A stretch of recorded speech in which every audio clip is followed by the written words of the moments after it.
ඔබත් හැමතිස්සෙම හැම දේ ගැනම නෙගටිව් හිතන කෙනෙක්ද? කරන හැම දේම අසාර්ථක වෙවි හෙමින් ඉබි ගමනින් ජීවිත ගමන ඇදගෙන ගියත් සමහර විට ඔබ තවමත් නොදන්නවා ඇති ඔබ නෙගටිව් වයිබ් එකක් තියෙන කෙනෙක් කියලා. මම මේ කියන්න හදන කාරණා ඔයාගේ ලයිෆ් එකේ තියෙනවද කියලා චුට්ටක් හිතලා බලන්න.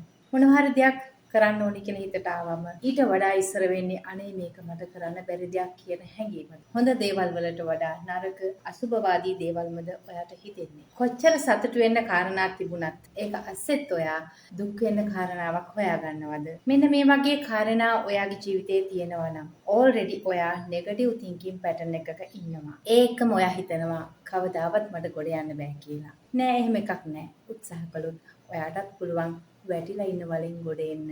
ඒ කියන්නේ නෙගටිව් හිතන එක නවත්තලා පොසිටිව් වෙන්න. දන්නවද?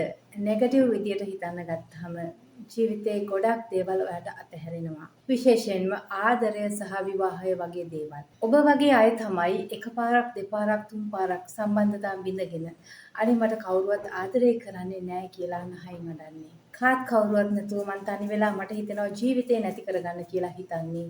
ඔබ වගේ නෙගටිව් තින්කින් පැටර්න් එකට හිතන්න පුරුදු වෙච්ච අය. මේවා වෙනස් කරන්න පුළුවන්ද? ඔව් පුළුවන්. එන්න අපිත් එක්ක සම්බන්ධ වෙන්න ස්ටෙලර් වයිබ්ස් පොසිටිව් තින්කින් පන්තියට. ඔයා කැමති නම් අපිත් එක්ක එකතු වෙලා නෙගටිව් වයිබ් එක අයින් කරලා පොසිටිව් වයිබ් එකකින් ජීවිතේ හැඩ ගහගන්න අපේ WhatsApp අංකයට මෙසේජ් එකක් තියන්න. හැමතිස්සෙම හිතන්න ඔව් මට පුළුවන්. එහෙම නැත්නම් yes I can.